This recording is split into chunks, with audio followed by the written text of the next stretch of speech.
Imagina una civilización que construyó pirámides que tocaban el cielo, que calculó los movimientos de Venus con precisión asombrosa, que creó un sistema de escritura capaz de registrar no solo palabras, sino los sonidos del habla humana.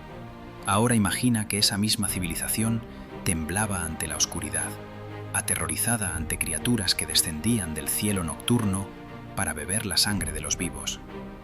Esta noche descubrirás que los mayas no temían a los vampiros europeos, sino a algo mucho más antiguo, mucho más real para ellos y quizás mucho más aterrador. Bienvenidos a Relatos Nocturnos Épicos. Soy tu cronista nocturno y esta noche debemos corregir un error mientras revelamos una verdad mucho más fascinante. Los mayas nunca conocieron a los vampiros. Esas criaturas del folclore europeo, los no muertos que duermen en ataúdes y temen la luz del sol, nunca formaron parte de la mitología mesoamericana. Pero aquí es donde la historia se vuelve verdaderamente interesante. Los mayas tenían sus propias criaturas bebedoras de sangre. Tenían sus propios monstruos nocturnos. Y en muchas maneras eran más aterradores que cualquier vampiro de Transilvania, porque estaban profundamente integrados en su cosmología, en su comprensión del universo, en los temores más profundos de su civilización. Antes de continuar este viaje, tómate un momento para suscribirte y activar la campanita. Déjame en los comentarios desde qué país nos escuchas y qué hora es en tu rincón del mundo. Ahora sí, adentrémonos en esta historia. Cuando los españoles llegaron a las tierras mayas en el siglo XVI, quedaron atónitos por lo que encontraron. No solo las ciudades monumentales, no solo los libros pintados con símbolos incomprensibles, sino también las historias. Historias sobre dioses con colmillos que bebían sangre, relatos sobre criaturas aladas que descendían en la noche, mitos sobre seres que robaban el aliento vital, que devoraban corazones, que se alimentaban de la esencia misma de la vida. Los cronistas españoles, con sus propias tradiciones europeas de monstruos y demonios, intentaron traducir estas historias a términos que pudieran entender. Y en ese proceso de traducción, algo se perdió. Las criaturas mayas fueron malinterpretadas, simplificadas, comparadas con los monstruos europeos, pero eran algo completamente diferente, nacidas de un contexto cultural único, reflejando temores específicos y una cosmología extraordinariamente compleja. La criatura más famosa, la más aterradora, la que más se acerca a lo que podríamos llamar un vampiro maya, tiene un nombre que resuena con poder oscuro: Camazotz. En la lengua maya quiché, Kama significa muerte y Zotz significa murciélago. Camazotz era el dios murciélago, señor de la noche, habitante de las cavernas más profundas, y según los textos antiguos, un ser que podía decapitar a víctimas con sus garras afiladas. Pero Camazotz no era simplemente un monstruo de historias para asustar niños.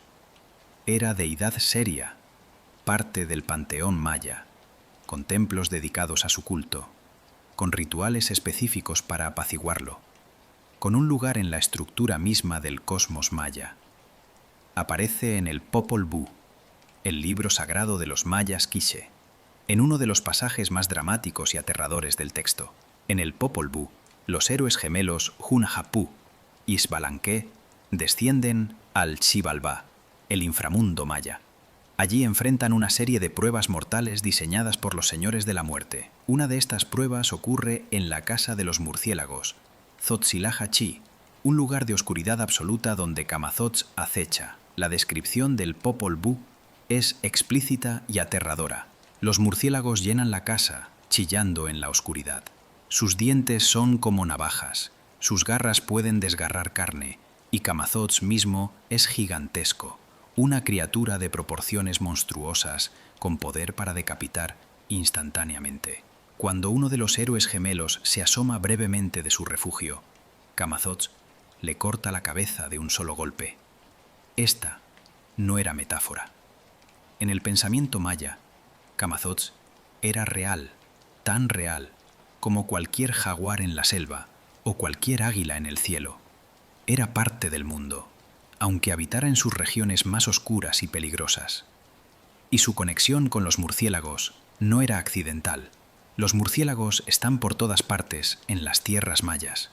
En las selvas tropicales de Mesoamérica viven más de 100 especies de murciélagos, desde pequeños murciélagos frugívoros hasta el murciélago vampiro común, Desmodus rotundus, que efectivamente se alimenta de sangre.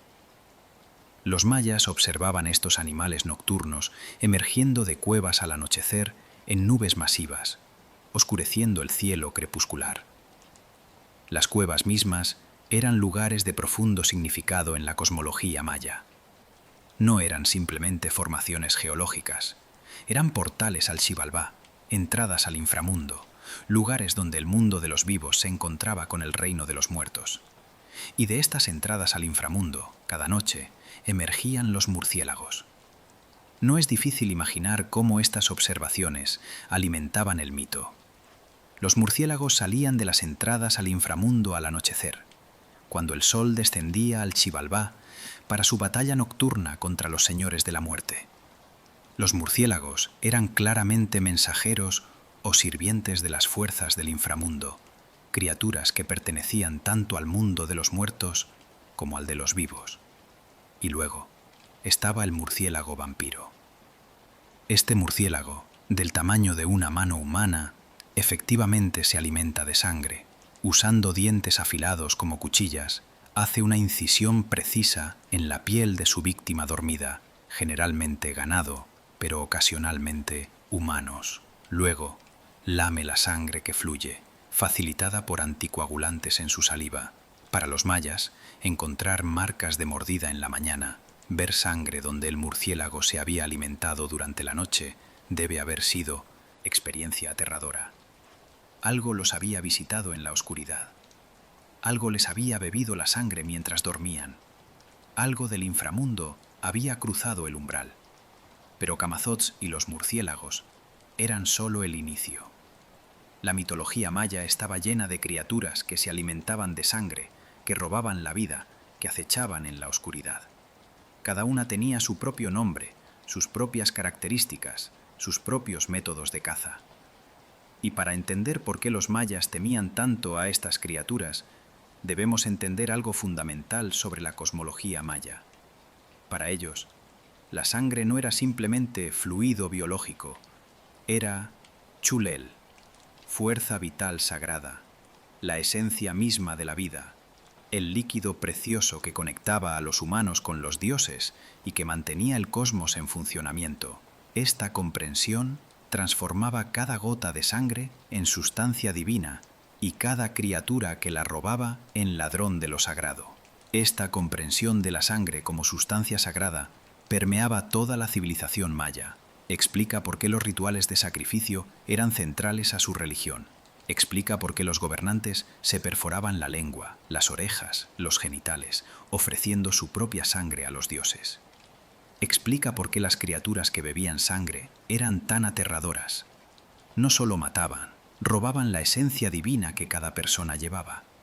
En los murales de Bonampak, uno de los sitios arqueológicos más importantes para entender la cultura maya del período clásico, vemos escenas de sacrificio pintadas con detalle extraordinario.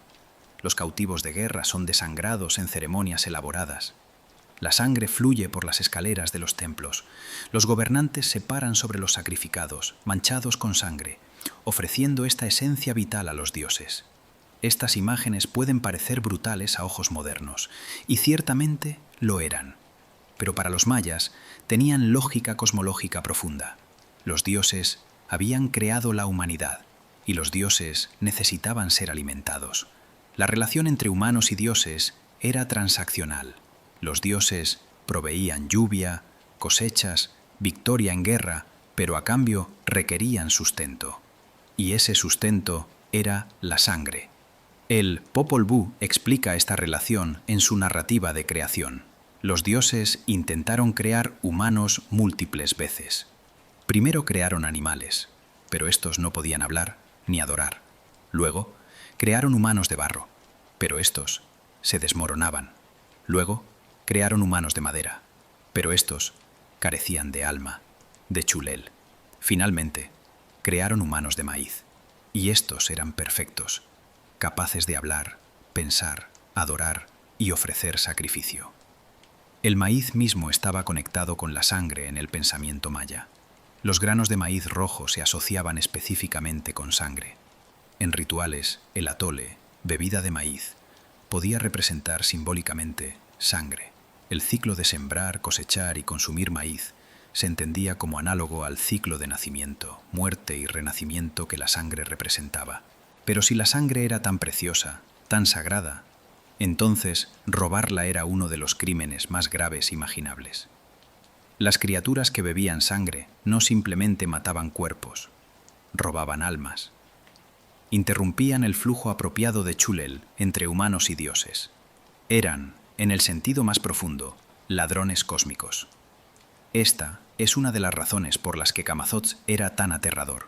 No solo decapitaba víctimas, robaba su Chulel, su fuerza vital. Los señores del Xibalbá usaron la cabeza decapitada del héroe gemelo como pelota en su juego ritual, un acto de suprema profanación, usando la cabeza que había contenido vida y pensamiento como mero objeto. Otras criaturas mayas operaban de maneras diferentes, pero igualmente aterradoras. Estaba el Extabay, espíritu femenino que aparecía como mujer hermosa cerca del árbol ceiba, el árbol sagrado maya. Seducía a hombres que viajaban solos por la noche, los alejaba del camino y luego les robaba la vida, dejando sus cuerpos vacíos al amanecer. El Extabay es particularmente interesante porque combina elementos de seducción sexual con robo de vida. En muchas culturas, incluyendo la europea con sus súcubos e íncubos, hay criaturas que usan sexualidad para drenar energía vital. El Ixtabay maya cumplía función similar, advirtiendo sobre los peligros de los deseos incontrolados y los viajes nocturnos solitarios.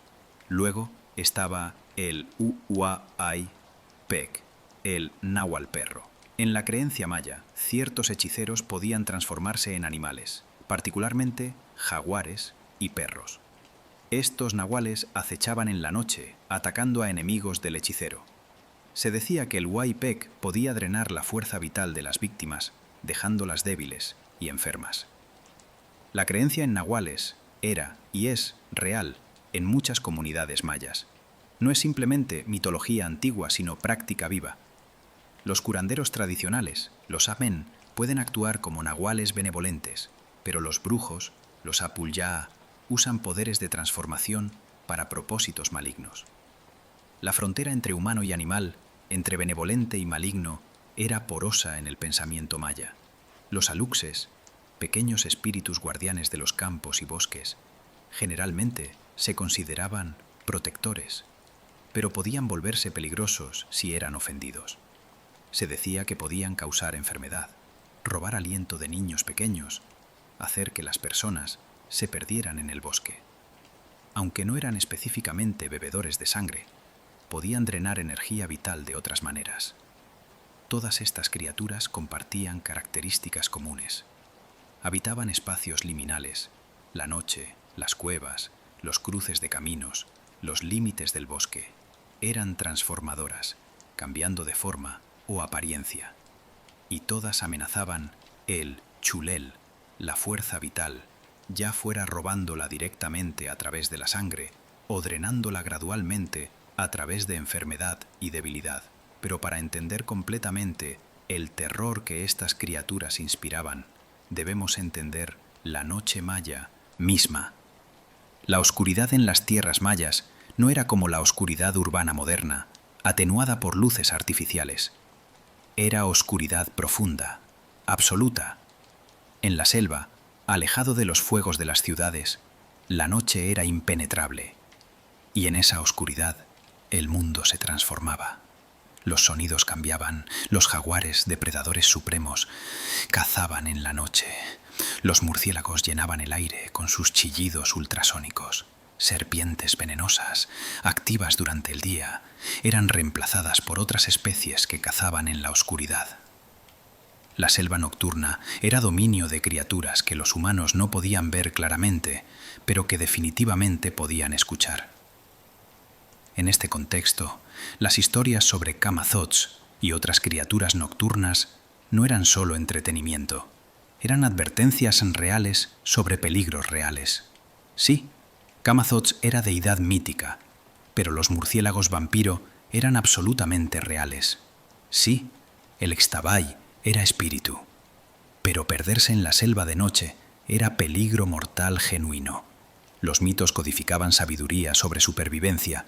Los mayas desarrollaron elaboradas protecciones contra estas amenazas nocturnas, rituales para mantener alejadas a las criaturas del inframundo, amuletos para proteger contra brujos y nahuales, reglas estrictas sobre no viajar solo de noche, sobre mantenerse cerca de los fuegos, sobre cómo comportarse si uno encontraba algo inexplicable en la oscuridad.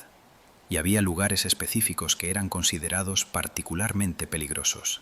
Las cuevas, por supuesto, eran portales al Xibalbá, pero también los cenotes, los pozos naturales de agua dulce tan cruciales para la civilización maya en Yucatán. Los cenotes eran fuentes de vida, proporcionando agua en tierra donde los ríos superficiales eran raros, pero también eran puertas al inframundo acuático, y se decía que criaturas emergían de sus profundidades. El cenote sagrado de Chichén Itzá, donde los arqueólogos han recuperado miles de objetos sacrificiales junto con restos humanos, era uno de estos lugares de profundo poder y peligro. Las personas arrojadas al cenote como sacrificio entraban al reino de los dioses del agua y del inframundo, y algunas historias sugerían que no todos los que descendían a estos lugares permanecían muertos, que algunos regresaban transformados, sedientos de sangre, sirviendo a los señores del Xibalbá, el inframundo maya que no era simplemente lugar de los muertos, sino reino de pruebas, transformaciones y poderes oscuros que constantemente amenazaban con invadir el mundo de los vivos, un laberinto subterráneo donde reinaban fuerzas que hacían parecer a Camazotz como simple sirviente de poderes aún más terribles. El Xibalbá, según el Popol Vuh, estaba gobernado por 12 señores, cada uno con dominio sobre diferentes formas de muerte, enfermedad y destrucción. Sus nombres revelan sus funciones aterradoras: Hun Kame y Bukub Kame, 1 muerte y 7 muerte, eran los señores supremos. Xiquiripat y Cuchumaquich causaban hemorragias y hacían que la sangre brotara de las bocas de las personas. Ajalpu y Ahalcaná causaban hinchazón y hacían que pus amarillo saliera de las piernas. Chamiaolom y Kisik eran los señores de los huesos, reduciendo a las personas a esqueletos. Ajalmez y Ajaltocop causaban desastres, haciendo que las personas murieran en sus casas o en caminos. Xiquipatán causaba muerte súbita, haciendo que la sangre brotara mientras las personas caminaban. Esta catalogación detallada de formas de muerte y enfermedad refleja la observación maya cuidadosa de cómo las personas morían. No era fantasía abstracta, sino intento de dar forma y nombre a las fuerzas que arrebataban vidas. Y cada uno de estos señores tenía sirvientes, emisarios, criaturas que enviaban al mundo superior para cumplir sus propósitos oscuros. Camazotz era uno de estos sirvientes, guardián de la casa de los murciélagos, una de las múltiples casas de prueba en el Xibalbá. La casa oscura, donde la oscuridad era tan absoluta que ni siquiera el pensamiento podía penetrarla. La casa del frío, donde el frío extremo congelaba hasta los huesos. La casa del jaguar, llena de jaguares hambrientos que devoraban cualquier cosa viva. La casa del fuego ardía con llamas que nunca se extinguían. La casa de las navajas contenía cuchillos de obsidiana que se movían y cortaban por sí mismos. Y la casa de los murciélagos, Tzotzila-Hachi, donde Camazotz reinaba supremo, era considerada una de las más peligrosas, porque los murciélagos eran innumerables y sus dientes podían desgarrar carne en segundos. Los héroes gemelos del Popol Vuh tuvieron que pasar por todas estas casas como parte de su descenso al Xibalbá. Su viaje era épica de supervivencia, ingenio y resistencia. En cada casa usaban inteligencia y magia para sobrevivir. En la casa oscura usaban antorchas que no se consumían. En la casa del frío se protegían con magia. En la casa del jaguar arrojaban huesos para distraer a las bestias. Pero la casa de los murciélagos fue donde uno de los gemelos falló. Hunahpu, impaciente y quizás arrogante, asomó la cabeza de su refugio para ver si había amanecido. Instantáneamente, Camazotz descendió y le cortó la cabeza. La rapidez del ataque, la brutalidad instantánea de la decapitación, subrayaba el peligro de la impaciencia y la arrogancia, incluso para héroes. Pero aquí la narrativa toma un giro fascinante que revela mucho sobre el pensamiento maya. Xbalanque, el gemelo sobreviviente, no simplemente lloró a su hermano. En cambio, trabajó con los animales del inframundo para crear una cabeza de reemplazo para Hunahpu. Convocó a una tortuga para que tomara la forma de la cabeza de su hermano. Y a través de magia y engaño, recuperó la cabeza real de Hunahpu y la reunió con su cuerpo. Esta narrativa de decapitación y reconstitución no era simplemente drama mítico, reflejaba prácticas reales de guerra y sacrificio maya. Los mayas decapitaban enemigos capturados y las cabezas se usaban en rituales. El juego de pelota ritual, que aparece prominentemente en el Popol Vuh, a menudo terminaba con la decapitación del perdedor, y se cree que en algunas versiones del juego, las cabezas cortadas podían usarse como pelotas. El juego de pelota mismo tenía dimensiones cósmicas. Las canchas de juego de pelota, orientadas de norte a sur, representaban el camino entre el mundo superior y el Xibalbá. El juego era batalla ritual entre fuerzas de luz y oscuridad, entre vida y muerte, y Camazotz, habitante del Xibalbá, estaba profundamente asociado con este juego mortal. En varias representaciones artísticas mayas vemos murciélagos asociados con el juego de pelota. Hay vasijas que muestran a jugadores de pelota con atributos de murciélago. Hay imágenes de cabezas decapitadas con murciélagos cercanos. Esta iconografía sugiere que Camazotz no solo era monstruo a temer, sino también fuerza a ser invocada, posiblemente por jugadores de pelota que querían canalizar su poder letal. Esta ambivalencia es crucial para entender las criaturas bebedoras de sangre mayas. No eran simplemente malvadas, eran poderosas. Y el poder podía ser dirigido, negociado, incluso adorado. Los sacerdotes mayas realizaban rituales dedicados a Camazotz, ofrecían sacrificios para apaciguarlo o ganar su favor. El culto al dios murciélago era real y extendido. En Copán, uno de los sitios arqueológicos mayas más importantes, se ha encontrado evidencia de culto a Camazotz. Hay estructuras con iconografía de murciélago. Hay tumbas donde los murciélagos jugaban rol simbólico importante. La arqueóloga Rosemary Joyce ha argumentado que el dios murciélago era particularmente importante en ciertas dinastías gobernantes, posiblemente como deidad patrona. Pero más allá de Camazotz, cada señor del Xibalbá tenía sus propios emisarios, sus propias formas de alcanzar el mundo superior. Las enfermedades mismas eran vistas como ataques desde el inframundo. Cuando alguien enfermaba con fiebre hemorrágica, con sangre brotando de la boca y nariz, esto era obra de Xiquiripat y Cuchumaquic. Los señores de las hemorragias, los curanderos mayas, los ajmen, no solo trataban síntomas físicos, luchaban contra estos señores del inframundo, usando hierbas, rituales, oraciones e invocaciones. La medicina maya era simultáneamente física y espiritual, porque la enfermedad era simultáneamente invasión de patógenos y ataque de fuerzas del Xibalbá. Esta comprensión de la enfermedad como ataque espiritual significaba que ciertas enfermedades eran particularmente aterradoras porque implicaban proximidad especial al Xibalbá. Las enfermedades que causaban pérdida de sangre, las que hacían que las personas se marchitaran gradualmente, las que atacaban de noche, todas estas eran señales de que los señores de la muerte habían enviado sus sirvientes, y había formas de abrir puertas al Xibalbá sin querer.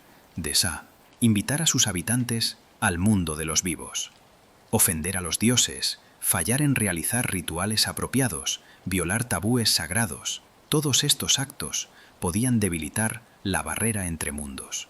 Los sacerdotes trabajaban constantemente para mantener esta barrera fuerte, para asegurar que el Xibalbá permaneciera contenido. Pero las cuevas, los cenotes, los lugares oscuros, todos estos eran puntos débiles donde la barrera era naturalmente delgada. y en ciertos momentos del calendario, durante eclipses o en transiciones entre ciclos temporales, la barrera se volvía aún más delgada.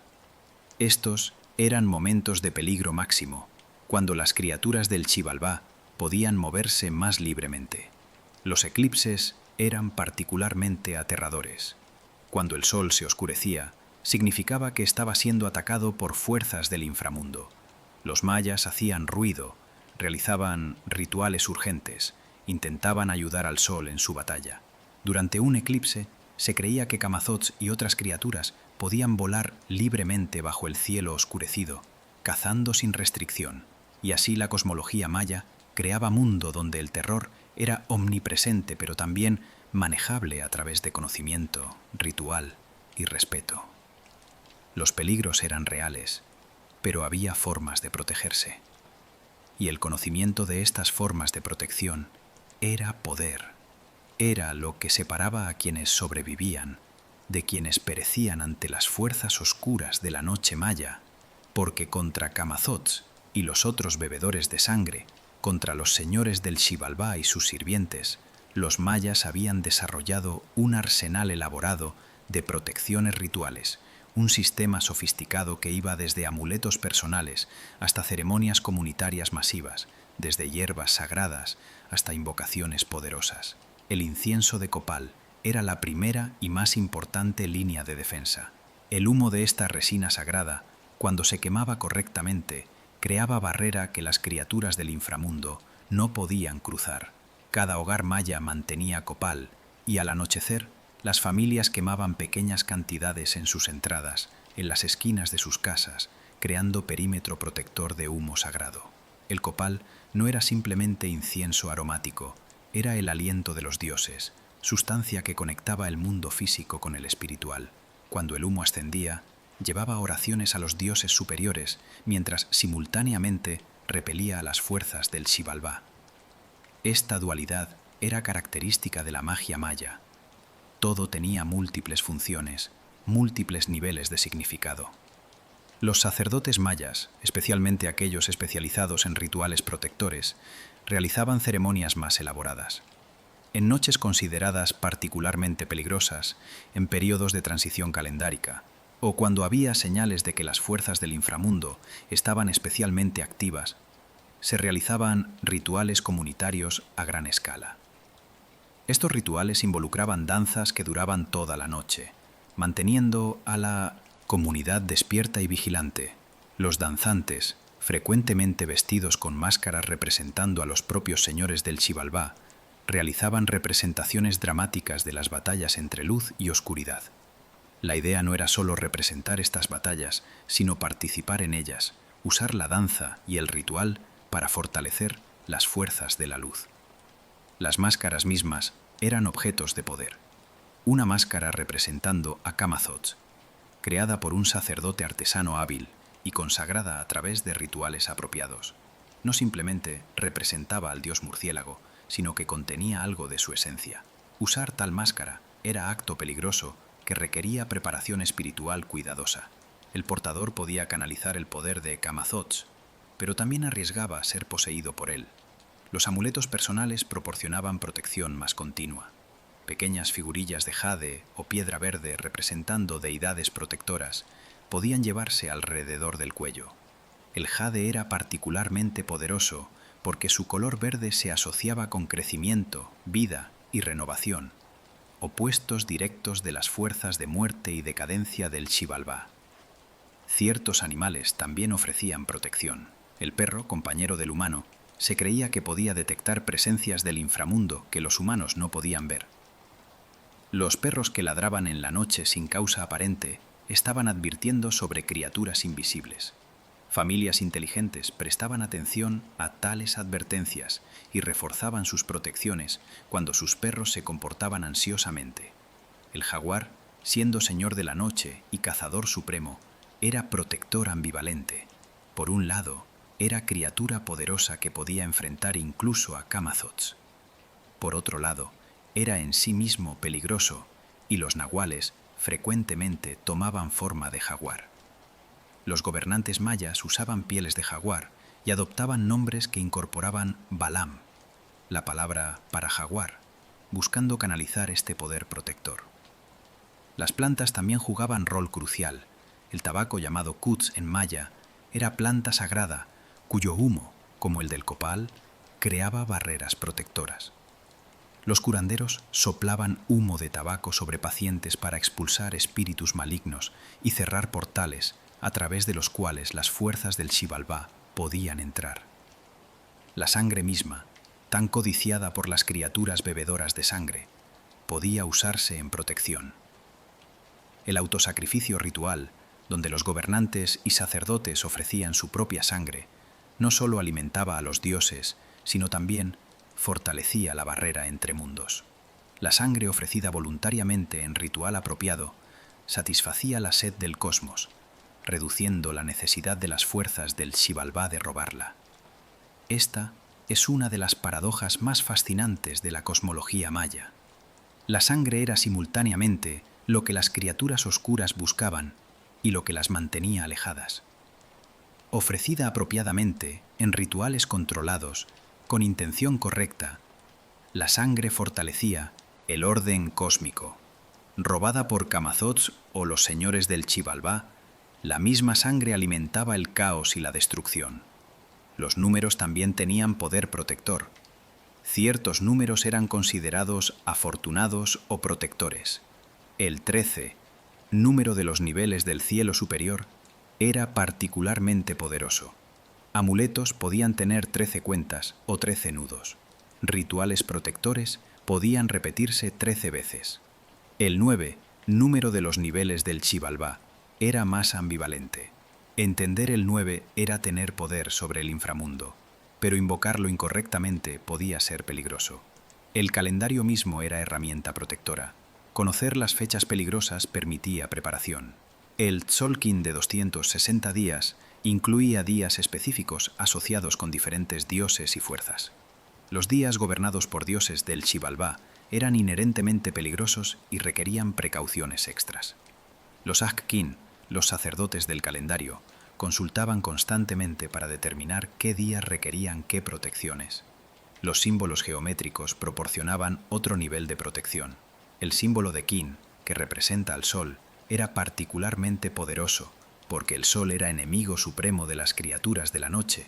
Pintar símbolos solares en casas, grabarlos en objetos personales o tatuarlos en la piel podía repeler influencias oscuras. Las direcciones cardinales también importaban. Cada dirección se asociaba con diferentes colores, dioses y cualidades. El este, de donde surgía el sol, era dirección de vida y renovación.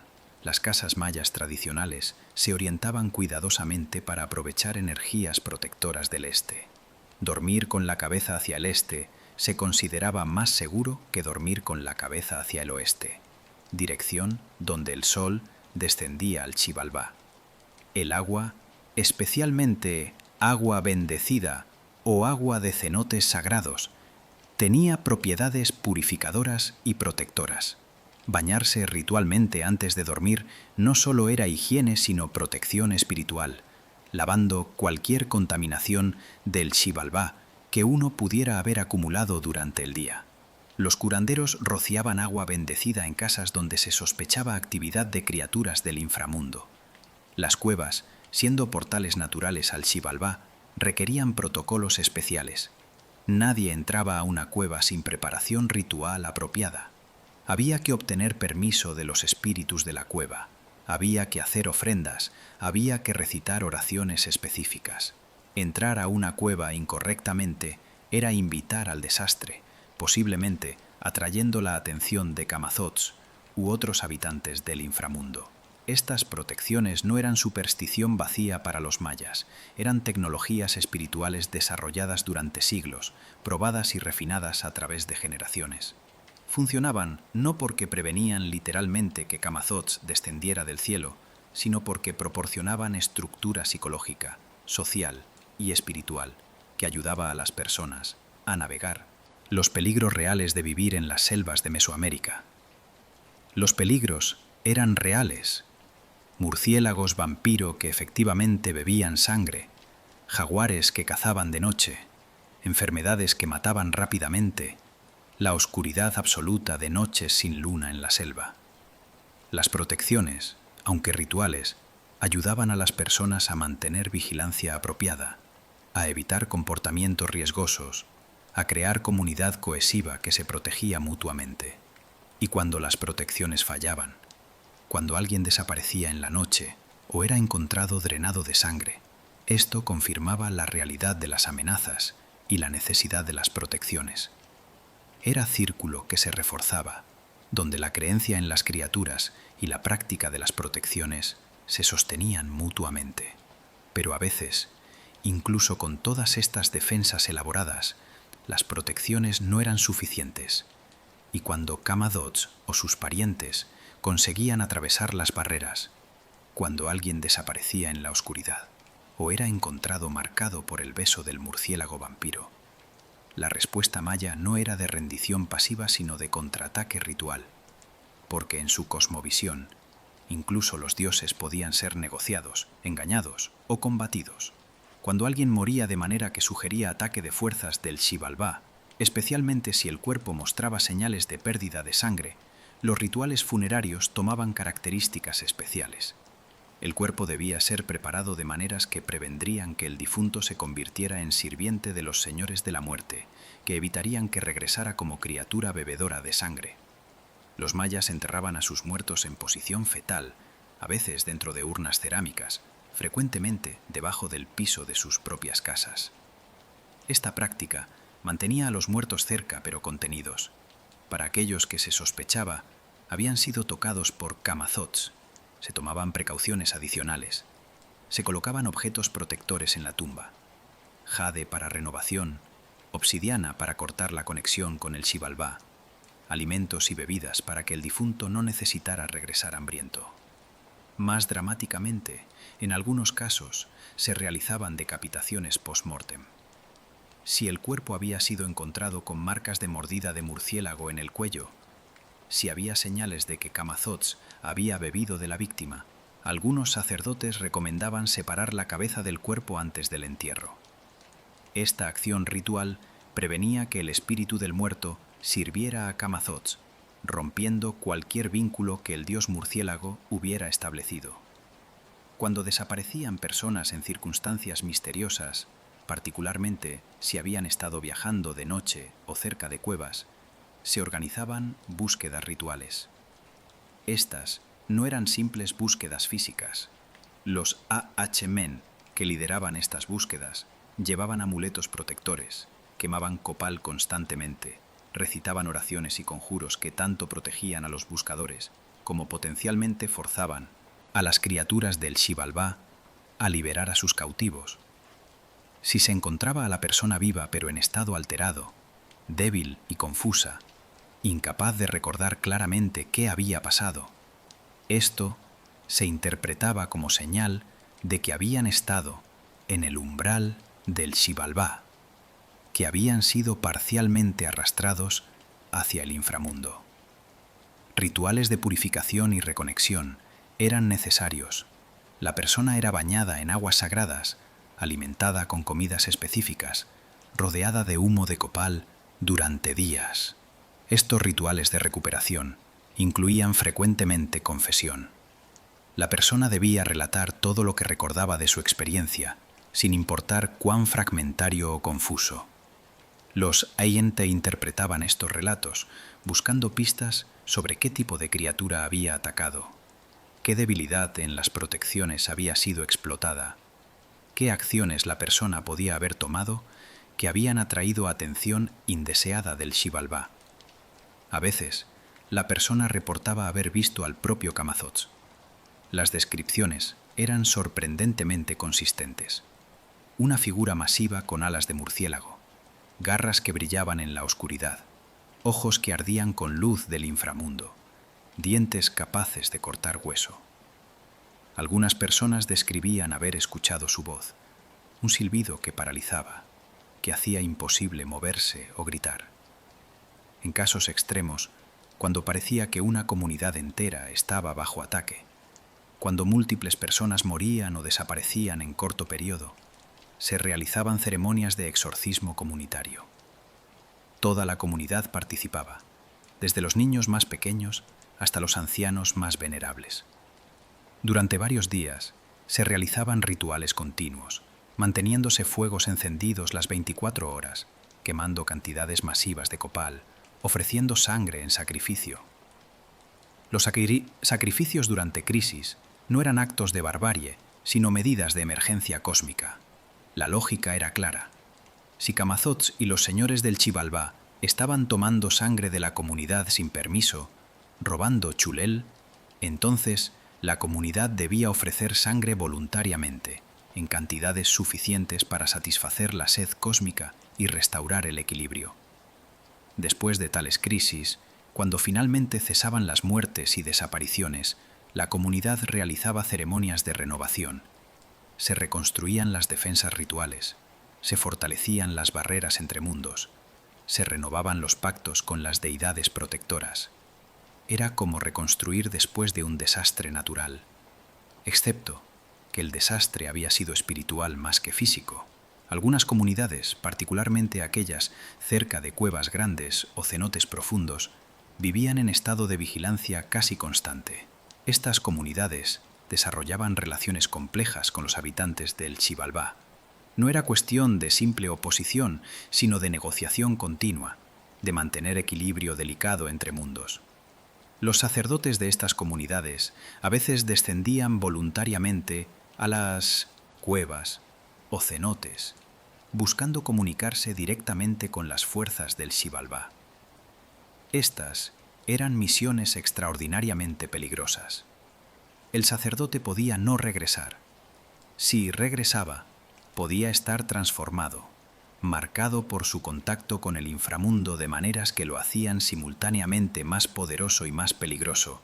Había historias de sacerdotes que habían enfrentado a Camazotz directamente en las profundidades de las cuevas, que habían negociado con el dios murciélago, estableciendo términos para la coexistencia.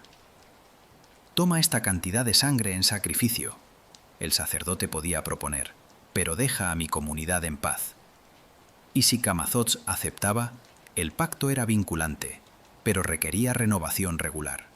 Estos pactos oscuros eran secretos, conocidos solo por los sacerdotes más altos y los gobernantes.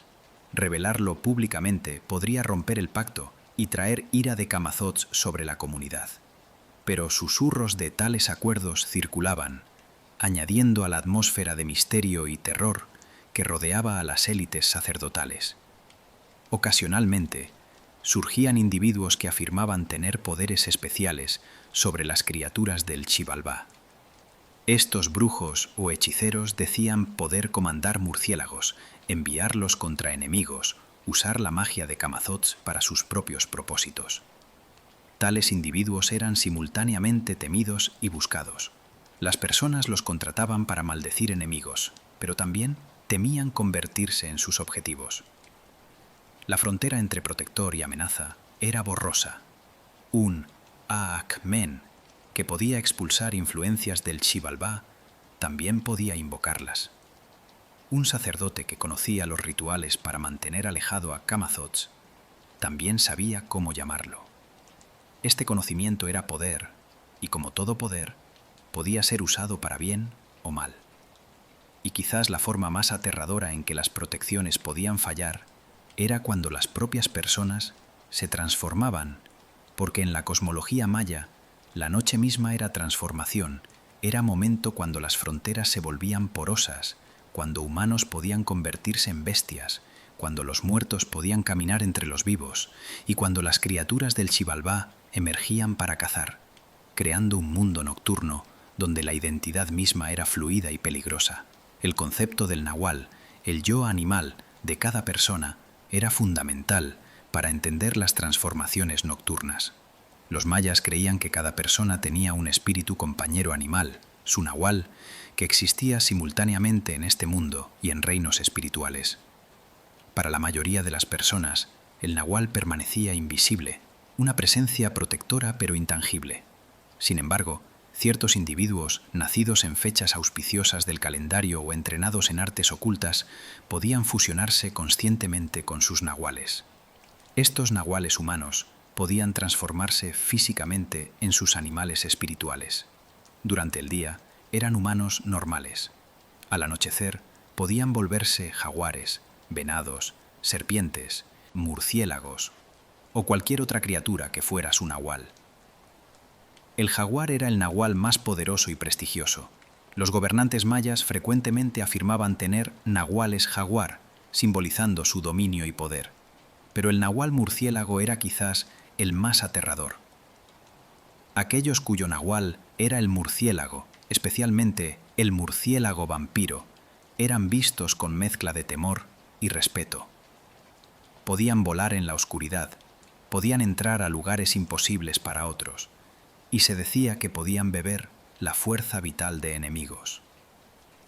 Los brujos malos, los Apul-ya, usaban la transformación en nahual para propósitos malignos.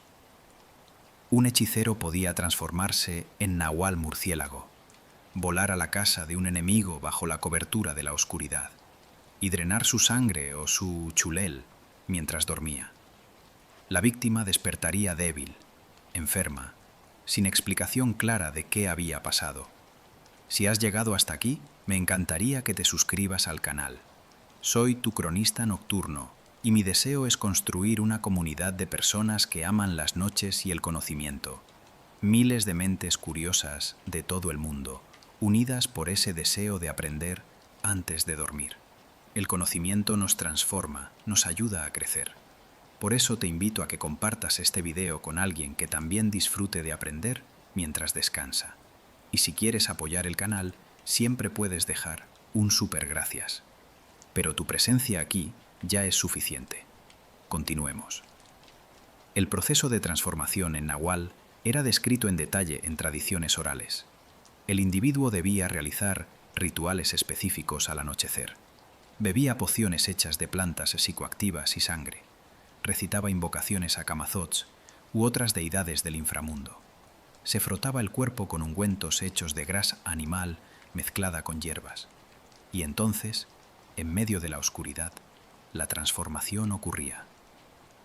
Algunos relatos describían la transformación como dolorosa, como si los huesos se rompieran y reconfiguraran, como si la piel se desgarrara para dar paso a pelaje o plumas. Otros la describían como éxtasis, como liberación del cuerpo humano limitado hacia la forma animal más poderosa. En cualquier caso, era experiencia profunda que alteraba permanentemente a quien la experimentaba. Una vez transformados, los nahuales, supuestamente, retenían algún nivel de conciencia humana, pero también ganaban los instintos y capacidades del animal. Un nahual jaguar tenía la fuerza y agilidad del jaguar, pero también la astucia humana. Un nahual murciélago podía volar con la destreza del murciélago, pero también elegir objetivos específicos basándose en inteligencia humana. La conexión entre el nahual humano y su forma animal era tan íntima que daño a uno afectaba al otro. Si un jaguar nahual era herido mientras estaba transformado, el humano portaría las mismas heridas cuando volviera a su forma humana. Esta vulnerabilidad era forma de identificar a los nahuales. Si alguien aparecía con herida, misteriosa después de una noche cuando un jaguar había sido avistado o herido, la sospecha caía inmediatamente sobre esa persona. Pero había otra forma de transformación nocturna aún más aterradora: la transformación involuntaria de aquellos que habían sido mordidos o drenados por Camazotz. En algunas tradiciones, se creía que quienes sobrevivían al ataque de Camazotz no salían ilesos. Llevaban marca del dios murciélago, y esa marca eventualmente los transformaba. La persona mordida comenzaba a experimentar cambios graduales. Desarrollaba aversión a la luz del día, prefiriendo la oscuridad. Sus dientes parecían volverse más afilados. Desarrollaba sed inexplicable que el agua no podía satisfacer. Y finalmente, en la noche de luna nueva, cuando la oscuridad era más completa, completaba la transformación, convirtiéndose en sirviente de Camazotz, en criatura bebedora de sangre que cazaba a sus propios parientes. Esta narrativa de transformación involuntaria en monstruo bebedor de sangre es sorprendentemente similar a las tradiciones vampíricas europeas que se desarrollarían siglos después. La idea de que la mordida de la criatura transforma a la víctima en otra criatura similar aparece en múltiples culturas, sugiriendo que refleja temores humanos profundos y universales. Las familias que sospechaban que un miembro había sido transformado enfrentaban dilema agonizante. El amor familiar entraba en conflicto con el deber hacia la comunidad. Algunos intentaban esconder al miembro transformado, mantenerlo encerrado durante la noche, alimentarlo con sangre animal, esperando satisfacer la sed sin que cazara humanos. Pero estos arreglos raramente funcionaban por mucho tiempo. Eventualmente, el miembro transformado escapaba o era descubierto. Cuando esto ocurría, la comunidad actuaba decisivamente. Una partida de cazadores, liderada por H-Men con conocimiento de cómo combatir tales criaturas, rastreaba al transformado. La confrontación era peligrosa. La persona transformada retenía inteligencia humana, pero la combinaba con poderes sobrenaturales derivados de su conexión con Camazotz. La única forma de destruir permanentemente a alguien transformado por Camazotz era mediante decapitación, seguida de cremación. El fuego purificaba, rompía la conexión con el Xibalbá, liberaba al espíritu torturado. Era acto de misericordia, tanto como de protección comunitaria. Después, se realizaban rituales para ayudar al espíritu del destruido a encontrar paz. Estas prácticas de destruir a los transformados creaban memorias traumáticas que se transmitían a través de generaciones. Las historias sobre familiares que habían tenido que ser destruidos se contaban en voz baja, sirviendo como advertencias sobre los peligros de aventurarse en la noche sin protección, sobre la importancia de mantener las defensas rituales fuertes. Y estas historias de terror nocturno no desaparecieron con el tiempo, sino que persistieron, evolucionaron y se transformaron cuando dos mundos colisionaron en el siglo XVI, cuando los conquistadores españoles trajeron sus propios monstruos y sus propias historias de criaturas que bebían sangre, creando síntesis inquietante entre tradiciones de horror del viejo y nuevo mundo que revelaría cuán profundamente arraigadas estaban estas creencias en la psique maya. Cuando Hernán Cortés llegó a las costas de lo que hoy es México en 1519, y cuando los conquistadores españoles posteriores penetraron las tierras mayas en las décadas siguientes, trajeron consigo no solo armas y enfermedades, sino también sus propias mitologías de oscuridad. Los españoles del siglo XVI estaban familiarizados con conceptos de brujas, demonios, y aunque el vampiro europeo aún no estaba completamente desarrollado, tenían sus propias tradiciones sobre criaturas nocturnas malignas. Los cronistas españoles, cuando encontraron las prácticas mayas de sacrificio sanguíneo y las historias sobre Camazotz, inmediatamente las interpretaron a través de su propio marco demonológico cristiano. Fray Diego de Landa, en su Relación de las cosas de Yucatán, describía los rituales mayas con horror, comparándolos con cultos satánicos europeos. Para Landa y otros misioneros, Camazotz no era deidad indígena, sino manifestación del demonio cristiano. Esta reinterpretación tenía consecuencias devastadoras. Los españoles no solo destruyeron templos y quemaron códices, sino que también demonizaron las creencias mayas de maneras que complicaron profundamente el sincretismo religioso que eventualmente emergió. Camazotz, que en la cosmología maya tenía papel complejo y necesario, fue simplificado en imaginación española como agente de Satanás. Pero la influencia no fue unidireccional. Los mayas, al ser expuestos al cristianismo y sus propias narrativas de terror, comenzaron a reinterpretar sus propias tradiciones. El infierno cristiano, con sus demonios y tormentos eternos, fue comparado con el Xibalbá. Los demonios cristianos fueron identificados con los señores del Xibalbá, y en algunas narrativas sincréticas, Camazotz fue equiparado con el diablo mismo. En documentos de la Inquisición en la Nueva España, que ocasionalmente procesaba casos en territorios mayas, encontramos testimonios de indígenas acusados de brujería que describen prácticas que mezclan elementos mayas con demonología cristiana. Un acusado podría confesar a transformarse en animal nocturno, nahual maya, mientras también afirmaba haber hecho pacto con el diablo, concepto cristiano. Los españoles también trajeron enfermedades del Viejo Mundo que devastaron las poblaciones indígenas. Viruela, sarampión, tifus. Todas estas enfermedades causaban síntomas que incluían fiebre, debilidad y, a veces, hemorragias. Para los mayas, acostumbrados a interpretar enfermedad como ataque espiritual, estas nuevas enfermedades parecían confirmación de que fuerzas del Xibalbá habían sido desencadenadas de maneras sin precedentes. Algunos curanderos mayas interpretaban las epidemias como señal de que Camazotz y los señores del Xibalbá habían ganado poder sin precedentes, posiblemente debido a la interrupción de los rituales apropiados causada por la conquista. Si los sacrificios y ofrendas que mantenían el equilibrio cósmico ya no se realizaban, ¿qué prevenía que las fuerzas del inframundo desbordaran hacia el mundo superior? Las cuevas, tradicionalmente, portales al Xibalbá, pero también lugares de culto y ritual, se convirtieron en sitios de resistencia.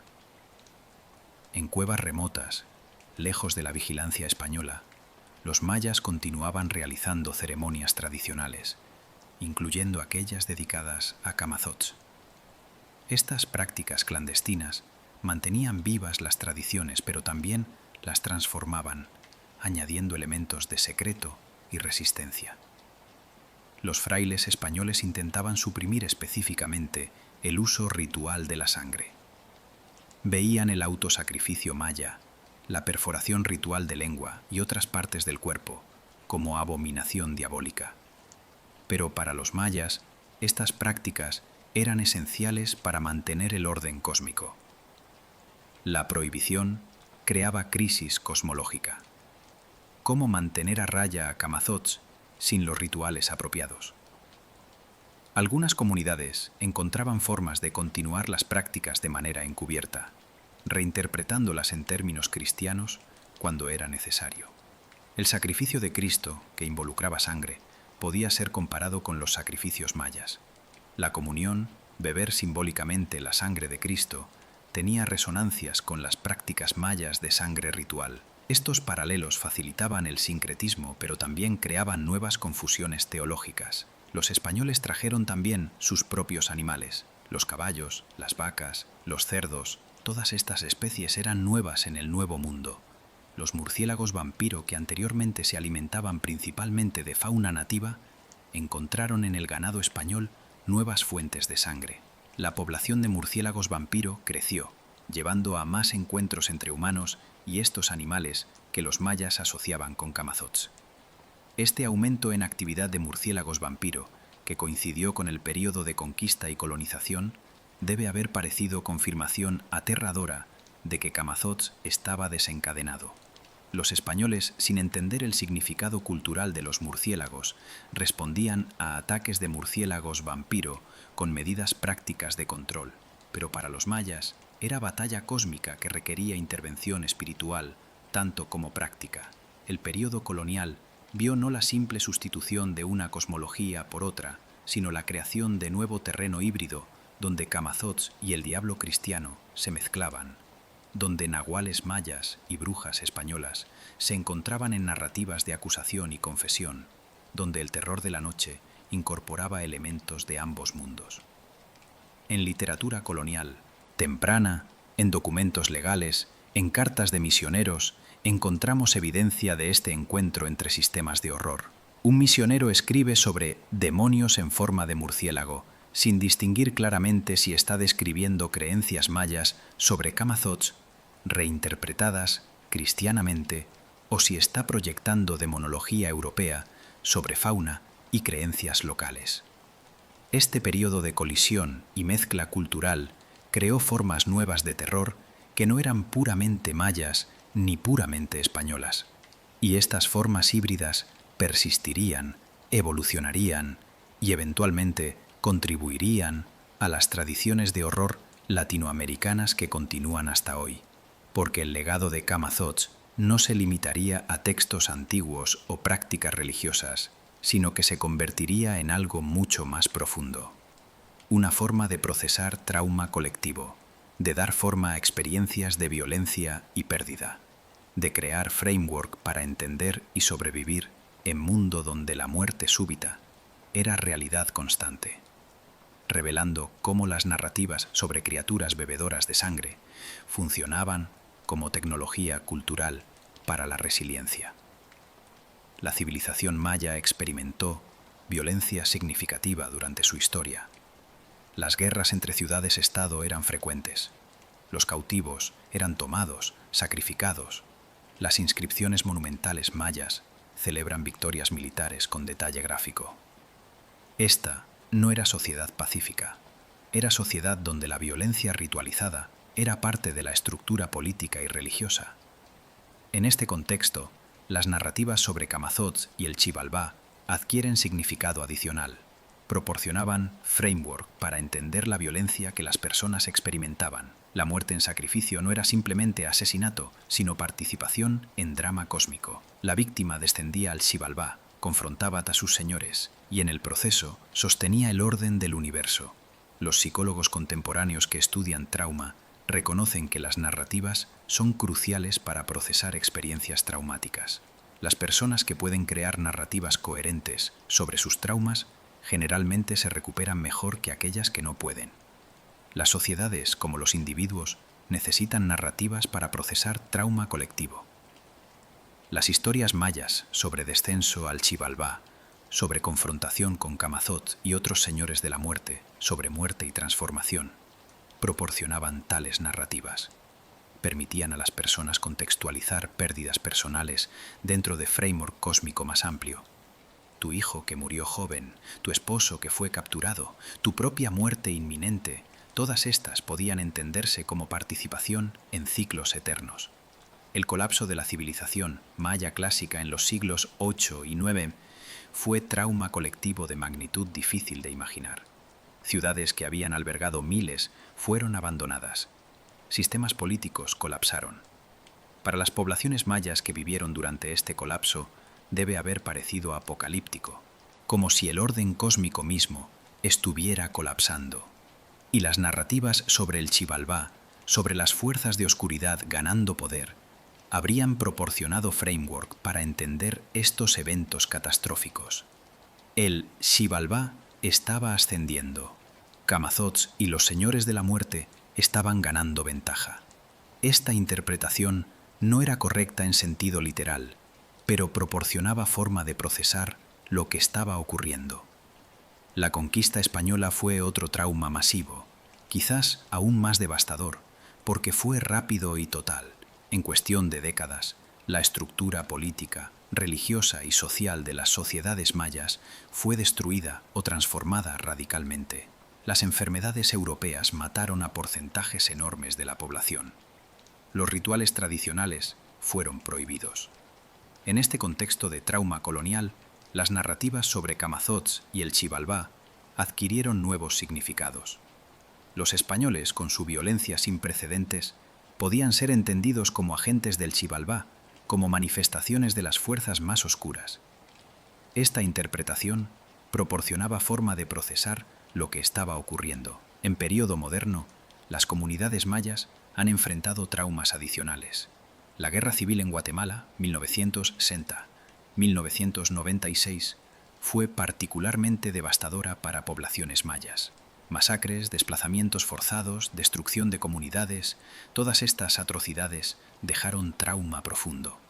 Y en este contexto, las antiguas narrativas sobre el Xibalbá, sobre las fuerzas de oscuridad y destrucción, han sido reactivadas por algunas comunidades como forma de procesar estas experiencias. Los perpetradores de violencia han sido comparados con los señores del Xibalbá, con Camazotz, con las fuerzas que buscan destruir vida y orden. Los sobrevivientes de trauma han usado rituales tradicionales como parte de procesos de sanación.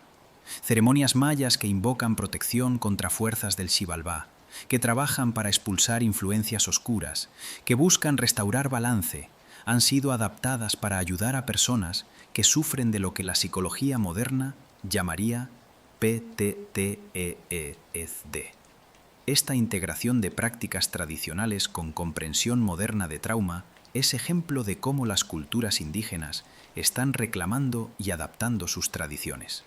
Los curanderos tradicionales mayas que trabajan con sobrevivientes de trauma pueden usar tanto hierbas medicinales y rituales tradicionales como técnicas modernas. El viaje de los héroes gemelos al Xibalbá en el Popol Vuh puede leerse como narrativa sobre superar trauma. Los gemelos descienden al lugar más oscuro y aterrador, enfrentan pruebas que parecen imposibles, experimentan pérdida, Hunahpu es decapitado, pero finalmente emergen victoriosos y transformados. Es narrativa de resiliencia, de la posibilidad de sobrevivir lo insoportable. El énfasis en transformación, más que simple destrucción, es crucial. Camazotz decapita a Hunahpu, pero esto no es el final. Xbalanque encuentra forma de recuperar y reatachar la cabeza. La muerte es real, pero no final. Esta es lección poderosa para sobrevivientes de trauma. Lo que te pasó fue real, la pérdida fue real, pero no tiene que definirte permanentemente.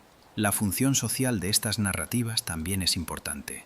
En sociedades donde todos experimentan trauma colectivo, narrativas compartidas sobre descenso al Xibalbá y retorno proporcionan lenguaje común para discutir experiencias.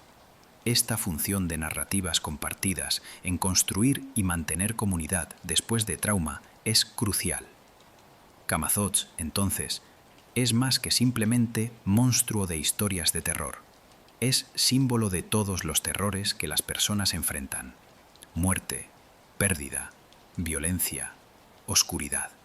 Y las historias sobre él, sobre cómo los héroes lo confrontan y sobreviven, son tecnologías culturales para ayudar a las personas reales a confrontar y sobrevivir sus propios terrores. Y estas tecnologías culturales continúan ofreciendo lecciones valiosas que trascienden su contexto cultural específico. Lecciones sobre miedo, muerte, transformación y resiliencia que resuenan con experiencia humana universal y que quizás son más relevantes que nunca en nuestro propio momento histórico de incertidumbre y cambio, porque los mayas desarrollaron sabiduría sobre cómo vivir con terror que merece nuestra atención. La primera lección es sobre la necesidad de confrontar la oscuridad. Los héroes gemelos del Popol Vuh no podían simplemente evitar el Xibalbá. Fueron llamados allí, obligados a descender, a confrontar los terrores del inframundo. Su viaje enseña que ciertos desafíos no pueden ser evitados, solo enfrentados. Y en el enfrentamiento encontramos recursos que no sabíamos que teníamos. Esta lección tiene aplicación práctica. Todos enfrentamos nuestros propios descensos al Xibalbá. Pérdidas, fracasos, traumas, periodos oscuros. El modelo maya sugiere que estos descensos no son anomalías a ser evitadas a toda costa, sino partes inevitables de vida completa. La pregunta no es si descenderemos, sino cómo navegaremos el descenso. La segunda lección es sobre transformación a través de prueba. Hunahpu fue decapitado por Camazotz, pero esta pérdida, aparentemente terminal, llevó a nueva estrategia, nueva forma de enfrentar los desafíos. El trauma no simplemente destruye, también transforma. Esta no es romantización del sufrimiento, pero cuando el trauma ocurre, el modelo maya sugiere que no tiene que ser simplemente destructivo. La tercera lección es sobre la importancia de compañía en el viaje. Los héroes gemelos descendieron al Xibalbá juntos. Xbalanque pudo ayudar a Hunahpu después de su decapitación. Cada uno apoyó al otro a través de las pruebas. Esta dimensión comunitaria del viaje es crucial. Nadie debe descender al Xibalbá solo. En contexto moderno, esto habla a la importancia de sistemas de apoyo, de comunidad en procesar trauma y dificultad. Los mayas entendían, intuitivamente, algo que la psicología contemporánea ha confirmado empíricamente. El apoyo social es uno de los factores más importantes en resiliencia y recuperación. La cuarta lección es sobre el poder de ritual y estructura simbólica. Los mayas no simplemente experimentaban terror pasivamente, tenían rituales elaborados para protegerse para procesar experiencias aterradoras, para dar significado a lo que de otro modo sería caos sin sentido. El ritual proporciona estructura, predecibilidad, sensación de agencia. Aunque no necesitamos adoptar rituales mayas específicamente, la lección sobre la importancia de práctica ritual y estructura simbólica es valiosa. En nuestras propias vidas, crear rituales alrededor de transiciones difíciles, desarrollar prácticas que nos den sensación de control y significado, puede ser enormemente útil. La quinta lección es sobre el valor de nombrar y personificar el terror. Camazotz no era simplemente concepto abstracto de miedo, era figura específica, con características definidas, con comportamientos predecibles. Dar forma concreta al terror lo hace más manejable. La sexta lección es sobre el balance entre temor y respeto. Camazotz era aterrador, pero también poderoso, parte necesaria del cosmos.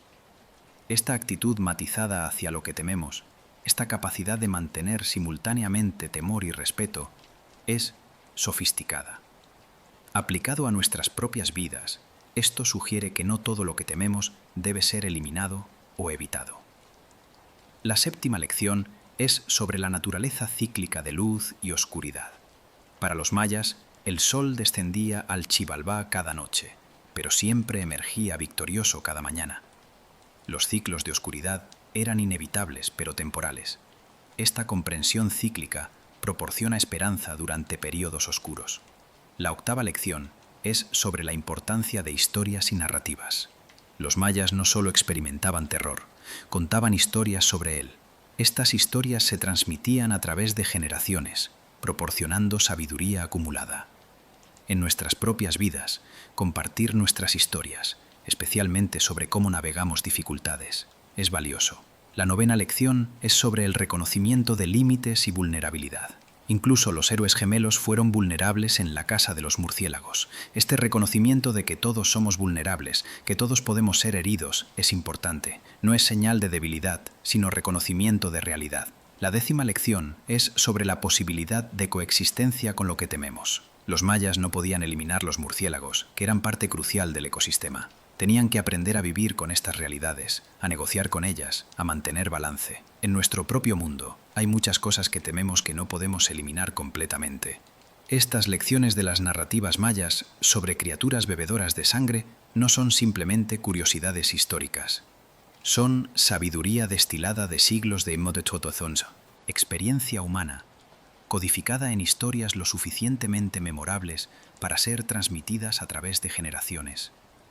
Y mientras estas lecciones ancestrales continúan resonando, Camazotz y las criaturas bebedoras de sangre mayas han encontrado nueva vida en la imaginación moderna, transformándose en personajes de literatura, cine, videojuegos y cultura popular, mientras, simultáneamente, las comunidades mayas contemporáneas continúan negociando sus relaciones con estas antiguas tradiciones en contextos del siglo XXI, creando diálogo fascinante entre pasado y presente.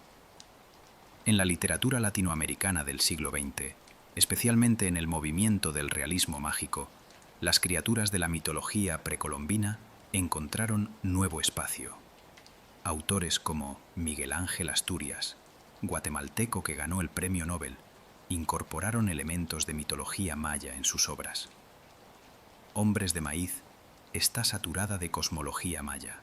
En cómics y novelas gráficas, Camazotz ha aparecido como villano en múltiples ocasiones.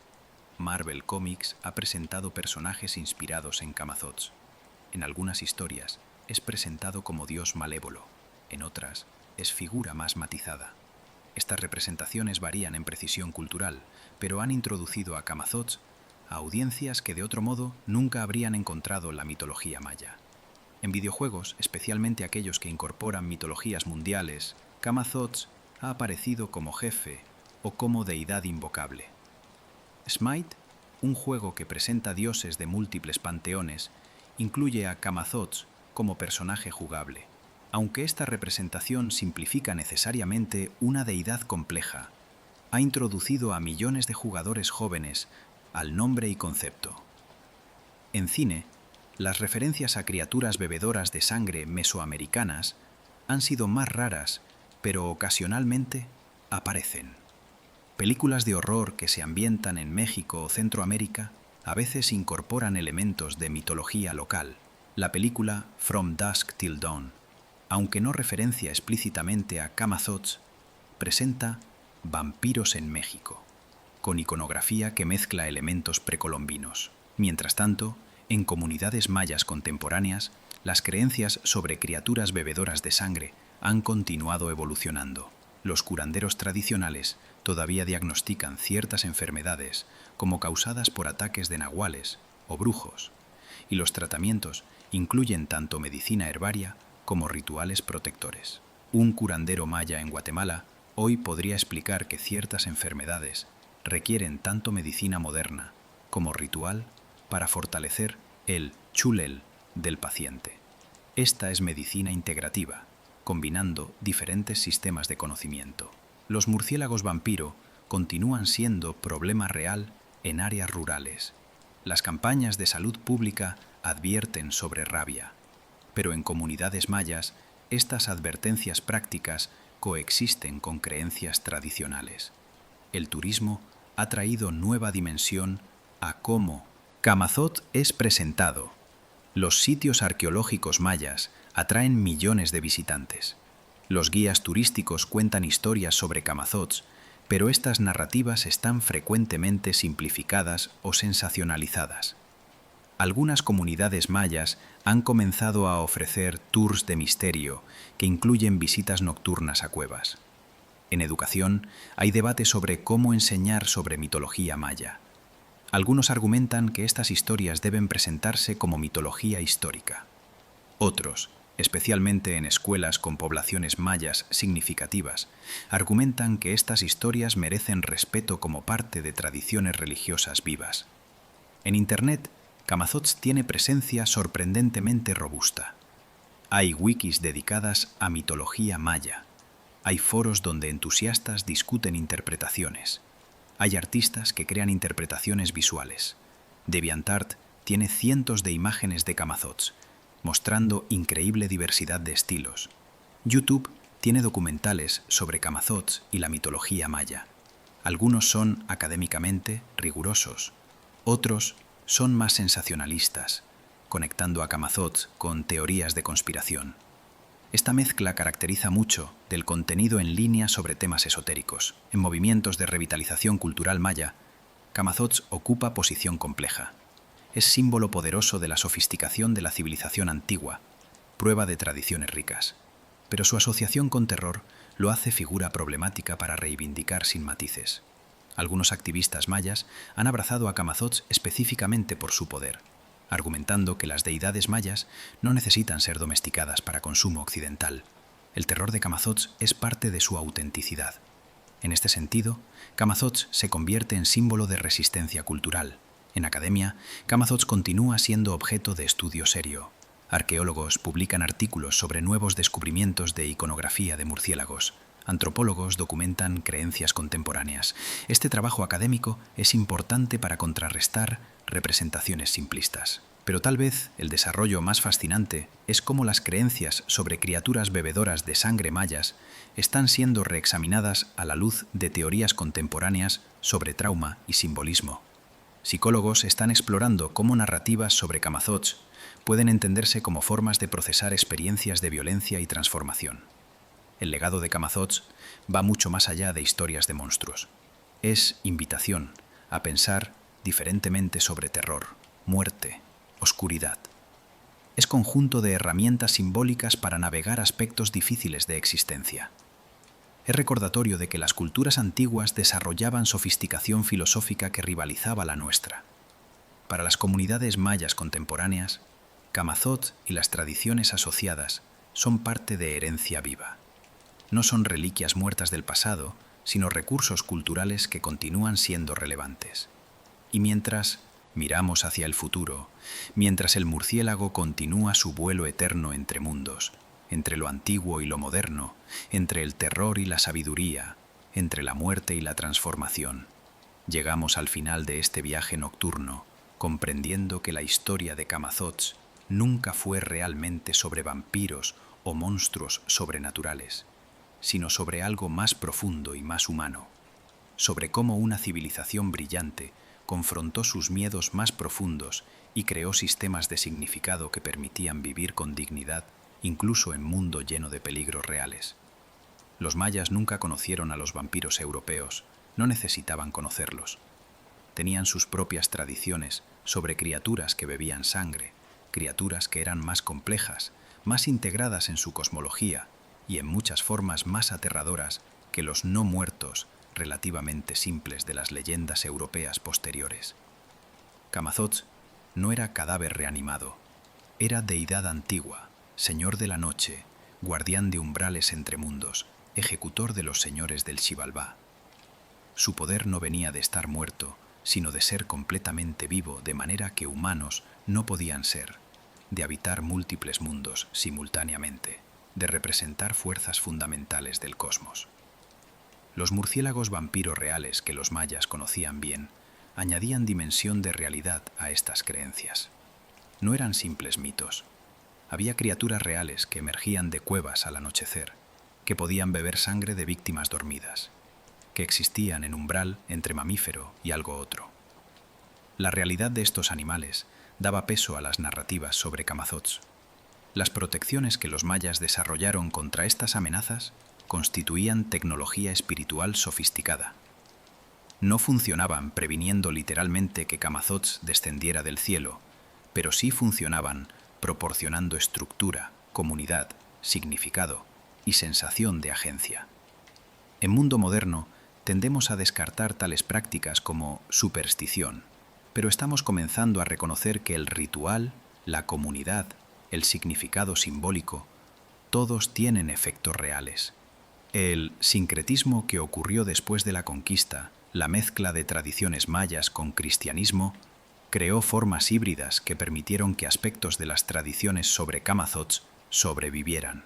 Esta adaptabilidad es testimonio de resiliencia tanto de las ideas como de las personas que las mantuvieron vivas a través de siglos de adversidad. Para las comunidades mayas contemporáneas, la relación con Camazotz es compleja. Algunas personas las abrazan como parte de su herencia. Otras las ven como tradiciones históricas interesantes. Otras las rechazan. Esta diversidad de respuestas es natural y saludable. Las culturas vivas evolucionan, adaptan, cambian. Para el mundo más amplio, la historia de Camazotz ofrece ventana a cosmología sofisticada que merece ser entendida en sus propios términos. Cuando reducimos Camazotz a vampiro maya, perdemos toda la riqueza de su significado, toda la complejidad de la filosofía que representa. Las lecciones que Camazotz enseña sobre confrontar oscuridad, sobre transformación a través de prueba, sobre balance entre luz y sombra, sobre la naturaleza cíclica de existencia, todas estas permanecen relevantes. En época cuando enfrentamos crisis globales, cuando la oscuridad de incertidumbre parece a veces abrumadora, estas antiguas enseñanzas ofrecen recursos valiosos. No necesitamos adoptar literalmente las creencias mayas para beneficiarnos de su sabiduría, pero necesitamos acercarnos a ellas con respeto, con voluntad de entender, en lugar de simplemente apropiar, con reconocimiento de que vienen de contexto cultural específico que debe ser honorado. El trabajo académico continúa revelando más sobre Camazotz. Cada nuevo descubrimiento arqueológico, cada análisis más profundo de textos existentes, cada documentación de creencias contemporáneas, todo esto añade a nuestro entendimiento. Pero tal vez eso es apropiado. Camazotz, como habitante del Xibalbá, permanece en algún nivel misterioso, no completamente conocible. La historia que comenzamos queriendo contar sobre por qué los mayas temían a los vampiros resultó ser sobre algo completamente diferente y mucho más fascinante. Los mayas no temían a los vampiros porque nunca los conocieron, pero tenían sus propias criaturas bebedoras de sangre, sus propias narrativas de terror nocturno, sus propias formas de confrontar el miedo. Y estas tradiciones mayas, nacidas de observación cuidadosa de la naturaleza, de experiencias de violencia y pérdida, de reflexión profunda sobre naturaleza de existencia, de siglos de transmisión y refinamiento, constituyen logro cultural de primera magnitud. Merecen ser conocidas, entendidas, respetadas. Cuando Camazotz vuela a través de la noche en historias mayas, lleva con él todo el peso de estos significados. Es monstruo aterrador, sí, pero también guardián, probador, transformador, símbolo de muerte y renacimiento, recordatorio de complejidad del cosmos. Es todo esto y más, acumulación de siglos de significado cultural. Los murciélagos continúan emergiendo de cuevas al anochecer, como han hecho durante milenios. En comunidades mayas, algunas personas todavía queman copal para protección, todavía cuentan historias sobre Camazotz a sus niños, todavía mantienen viva la tradición. Y en algún lugar entre el recuerdo antiguo y la reimaginación moderna, entre la cueva oscura y la pantalla iluminada, Camazotz continúa volando. Espero que este relato te haya acompañado en tu camino hacia el descanso. Esto es Relatos Nocturnos Épicos, tu compañero en las noches de insomnio. Si el relato te gustó, deja tu like y suscríbete para más historias épicas que te acompañen cada noche. Gracias por tu tiempo. Hasta la próxima aventura nocturna.